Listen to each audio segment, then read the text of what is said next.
Welcome to this explainer of what is easily one of the most profound and genuinely heartbreaking stories in all of ancient mythology. Today, we're diving straight into the tragedy of Rustam and Sohrab. It's an epic tale from the Persian Shahnameh, and it's a story that has literally brought audiences to tears for 1,000 years. We're going to break down the myth, the fatal decisions, and the deep psychology behind a narrative that honestly is just as relevant today as it was a millennium ago. But to really get this story, we've got to understand how it even survived. Picture this. It's 1025 AD in the ancient city of Tus. There's a funeral procession carrying the body of an old, completely impoverished poet out through the city gates. Now, at that exact same moment, coming in through those very same gates, is this massive caravan of camels loaded with a royal reward of gold coins. That reward was meant for this very poet, but it arrived just a little too late. The poet was Ferdowsi. He had spent over 30 years of his life writing the Shahnameh, the Book of Kings, basically giving an entire civilization its memory back. Section 1. The Book of Kings. Let's set the stage for our tragedy by looking at the deeply divided world that Ferdowsi built. Now, you might think the ancient war between Iran and Turan was your standard good guys versus bad guys trope, but it wasn't at all. It was this incredibly messy, complex political and generational clash. Iran definitely saw itself as the center of civilization and legitimate rule, with Turan as their bitter rival. But when you look closely at both sides, you see flawed, incompetent kings and noble, undeniably brave warriors in both camps. Both sides had innocence, and both had cruelty. The borders separated kingdoms, not morality. And right in the middle of this chaos, enter Rustam. This guy isn't just strong, he is literally the gold standard of strength for Iran. Whenever the king messes up, Rustam is the one who has to swoop in and save the day. His greatest companion is his horse, Raksh, who is basically a mythical beast, just as much a weapon as a ride. But our tragedy doesn't actually kick off with some massive world-ending war.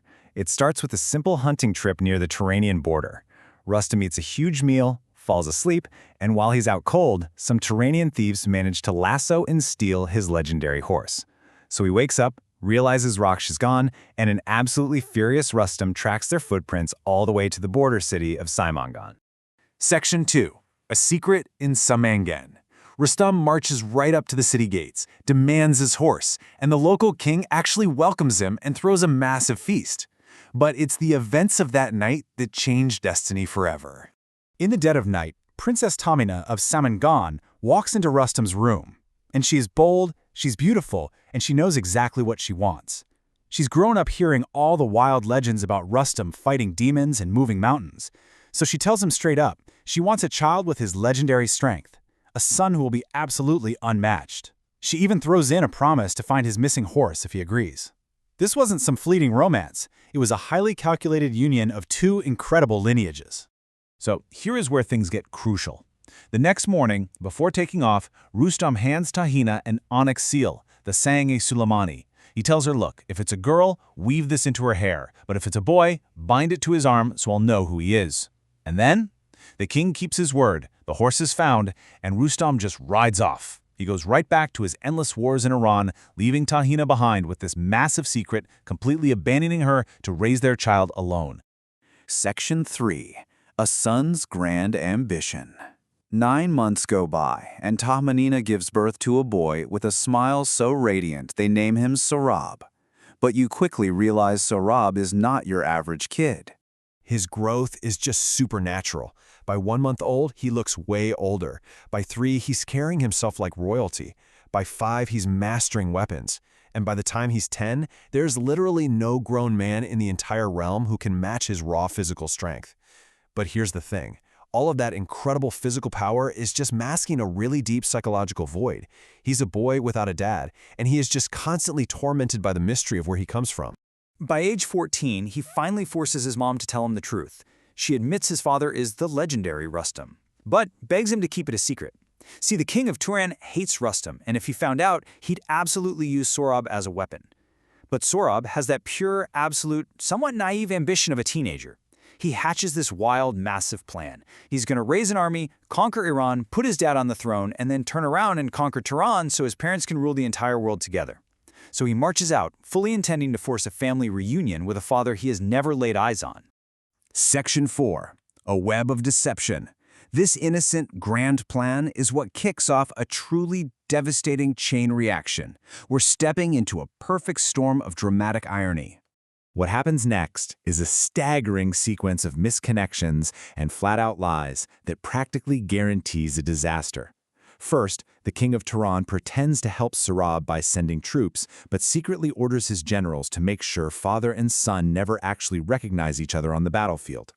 Then, Sohrab's uncle, literally the only guy in the army who could physically point out Rustam, gets accidentally killed in the dark. And the craziest part? He's killed by Rustam himself, who was sneaking around the enemy camp in disguise. But the most agonizing deception happens the very next morning. Sohrab takes an Iranian captive named Hujir up to a cliff to look out over the enemy tents. The kid is desperate to find his dad's banner. He spots this massive, regal tent with a warrior whose vibe perfectly matches everything his mother told him. He turns to Hujir and asks, "Is that Rustam?" But Hujir is a fierce patriot. He looks at this superhuman teenager and genuinely fears for his country's greatest protector. So he lies. He tells the boy it's just some foreign ally. Hujir thinks he's protecting his nation, but what he actually does is shatter a desperate son's absolute last chance of finding his father, without shedding blood. Section 5. The tragic final battle. Denied the truth and totally frustrated, Sohrab rides down and challenges the Iranian leadership. And, of course, the Iranian king sends out his very best guy, Rustam. So here we are. Father and son finally face off, entirely unaware of who's behind the armor. It's a grueling 3-day fight. Day 1 is just a brutal, dusty draw, but on day 2, youth and raw power take over. Sohrab actually overpowers the legend, pins Rustam to the ground, and draws his dagger. Facing certain death, Rustam lies to the kid. He tells him it's an ancient custom that you can't kill a warrior on the first takedown. And Sohrab, who knows absolutely nothing about the ruthless reality of war, believes him and lets him up. That night, a terrified Rustam prays for divine strength. On day 3, empowered by the gods, Rustam flips the script. He pins Sohrab. But unlike his son, Rustam shows absolutely zero mercy. He plunges his dagger deep into the boy's side. As Sohrab lies there bleeding out in the dirt, he looks up at the man who just killed him. And he doesn't beg for his life. Instead, he delivers this incredibly heartbreaking line. He says, "I came looking for my father. But whether you become a fish in the sea or a star in the sky, my father Rustam will find you and avenge me." The second he hears his own name, Rustam just freezes. His sword drops, his knees completely give out. Shaking, he asks this dying kid what proof he has. Sohrab tells him to unlace his armor, and right there, bound tightly to the boy's arm, is the onyx seal, the Sang-e-Suleimani.